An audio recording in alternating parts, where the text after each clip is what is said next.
Hello everyone, I wanted to give you a pond update. We've been working on a lot of projects this summer and we stocked some fish, which is pretty exciting. In this video I'll show you stocking these fathead minnows, and we stocked some bluegill and some other species, and we put in a beach area that we enjoyed on the 4th of July, and then worked on some drainage around the pond, like where the swale dumps out, and captured a new spring and routed that into the pond also in this video. But we went to a local hardware store and bought 5 dozen fathead minnows. That's what you see in the bucket here.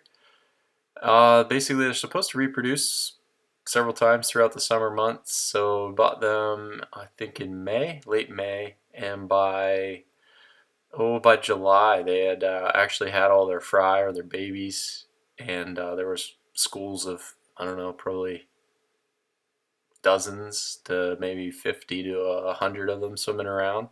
Very small, but lots of them. So that was pretty neat. And once we saw that, then we knew it was time to start stocking the bigger fish, which is the bluegill and panfish. So I'll show you a clip here in a second of the small fathead fry once they spawned and had their babies.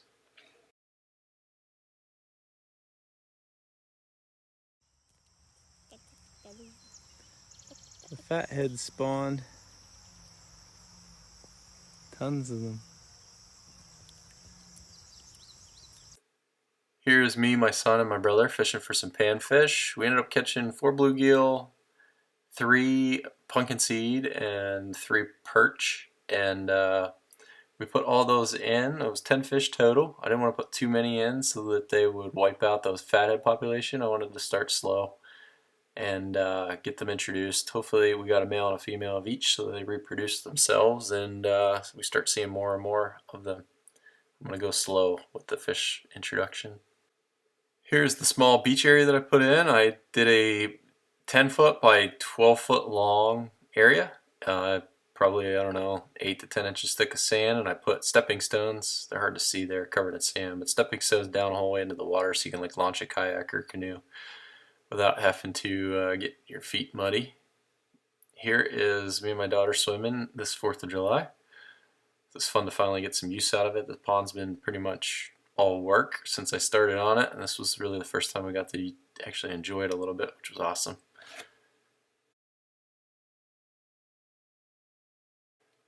Next is a project that I've been wanting to do since basically the pond was finished, and that was take some of this topsoil from here, where this is where the topsoil was stockpiled when the pond was put in, fill in the original swale ditch that dumped down into the woods here because it was missing the stream that's down here, and then I shifted it to the left here, like you see, so that fresh dirt on the right is what I filled in. You can see kind of just dumped into the woods, and then on the left there, that small little ditch line is the new one, and I had that tuck kind of the perimeter of the pond dam, and then it dumps in to the creek. Here you can see it flowing, the new swale ditch, and then it dumps into the creek here.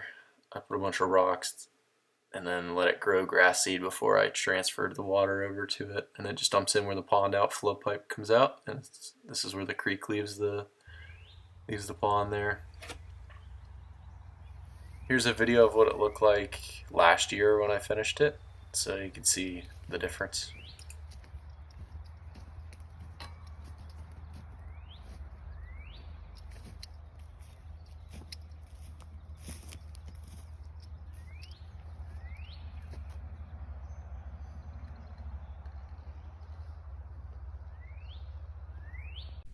Here is the other side of the swale ditch where it dumps out, sheds around the pond, and it just went into the woods. There was really no path for it to go, and I wanted the woods to dry up, so had to clear a path down through the woods, cut the big oak tree there, clear the brush. I had to grade it, which you'll see here, and this is just leveling it out, making it smooth. And my target is to hit the corner of the property there where that big oak tree is.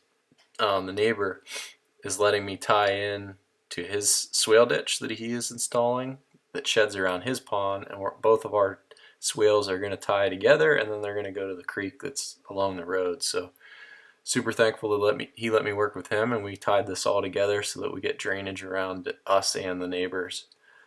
So it worked out really well. But here's the property corner where it pops out onto his property and his swale, and then it goes up towards our pond here, up through the woods and that path that I made. The video doesn't really do it justice. It's probably, I don't know, 10 inches, a foot deep, and it's a lot deeper than it looks in this video for some reason. But anyway, you can see it's tied in up there at the top of this clip to where the swale goes around the pond. And then I took this opportunity to also try to tie in a spring that's up to the right, up where my tractor's sitting. And there's a spring that lays super wet up there in the corner. You can see where the ditch starts to go to the right there. They tie in together here. But currently there's a spring up here that just bleeds out into this hill, and that's what keeps that swale ditch. That's why that swale ditch was wet that you saw down below along the pond. It's because the spring up here by my tractor just kind of bleeds into this hill, and that's why you see this tall grass. I'm not able to mow it because it's so wet. So I created this ditch up here to try to capture those. There's a couple springs. I try to capture those and the runoff coming across this hill, and then divert it down into that swale ditch and shed it off the property. So that was the plan with this ditch, and just used a little tractor for this because this was too wet for the excavator. It would have definitely made a mess just sinking in, and I'd probably been cleaning up as I went. So the tractor stayed on top of it, a little bit slower, but did nice clean work and got the whole trench dug. Here's a spring on the uphill side of the pond that used to dump out and kind of leave this whole area around the pond saturated. So I'm trying something new. I didn't want a pipe sticking out into the pond, so I'm trying sandstone. I burrito wrapped it, put a bunch of sandstone in it, and then just covered it back up with clay. So we'll see how this works out. I'll give you an update here once the spring starts flowing again. That's it for this update. I'll make another video to give you the results of how that Shalex Dammit pond sealer worked on the rest of the dam. If you enjoyed this video, please like and subscribe. I would appreciate it. Thanks for watching.